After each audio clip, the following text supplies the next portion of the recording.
болса, емшілікке дайын болсаңыз, енді қасиет деген әртүрлі болады. Мына Зара ханымның емшілік қасиеті бар. Бұл кісі жындарды көреді, қорықпайды, уже үйреніп алған жындармен қасында байланыста жүре береді. Қорықпайтын адамға қасиеті біртіндеп ашылады. Марафон өткен адамдар, бұлар қасиет ашылғаннан кейін вы уже можете обучаться, если вы не боитесь этих сущностей. Если есть страх, есть люди, которые 20 раз проходят марафон, но у них есть страх, им не будут показывать. Можете брать диагностика. Диагностика платная. Қасиет болса көрем. $65 болады.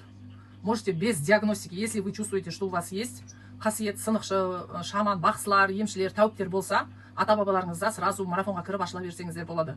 Диагностиканы алып, каждыйға қажеті жоқ.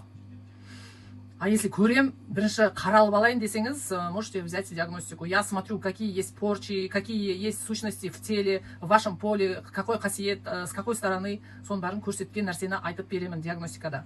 Сіз маған диагностика үшін сіздің керегіңіз жоқ, маған фотоңызды жібересіз, данныйларыңызды жібересіз, аудио наговорю.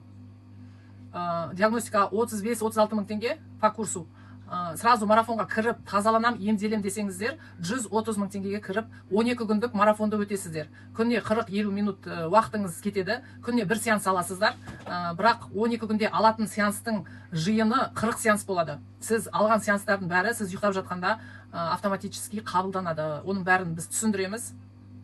Сеанс кезінде осылай көретіндер бар, көрмейтіндер бар, сезетіндер бар, сезбейтіндер бар. Сезбесеңіз де сізге ем жүреді. Можете зайти в YouTube канал, там есть полная информация. Асем Кендербай деп алсаңыздар, YouTube'та шығады. Плейлисты можете посмотреть. Жын байлайтын адамын, шаман, бақсы, экзорцист, емші. Кто хочет открыть дороги, исцеление.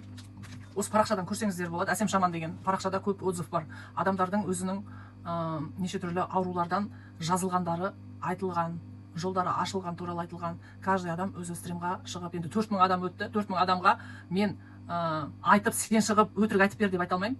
Жылап та айтады, күліп та айтады, эмоциямен айтады. Бұның бәрі марафон өткен адамдар.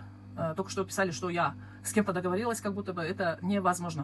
Атам заманнан бақсылар болған, тәуіптер болған. Біз кочевой народ, әрлі бер жүргенде қайдағы поликлиника, больница? Соны ұқпайды адамдар. Ата бабасын кім емдеді, кім ұшықтады?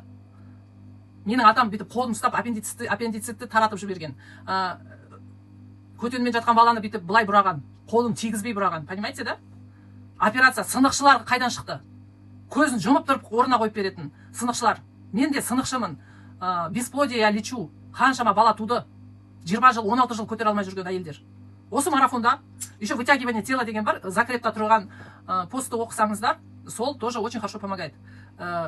Былай бұғанасы қисық бітіп кеткен сүйекті осы марафонда орнына қойып бердік. Былай дұрыстап. Білесіздер ме? Аяқ сынған, тобық сынған сынықты гипспен жүрген бір қыз осы қосылып, 3 күннен кейін гипсін шешіп тастаған. Сүйегі бітіп кетті.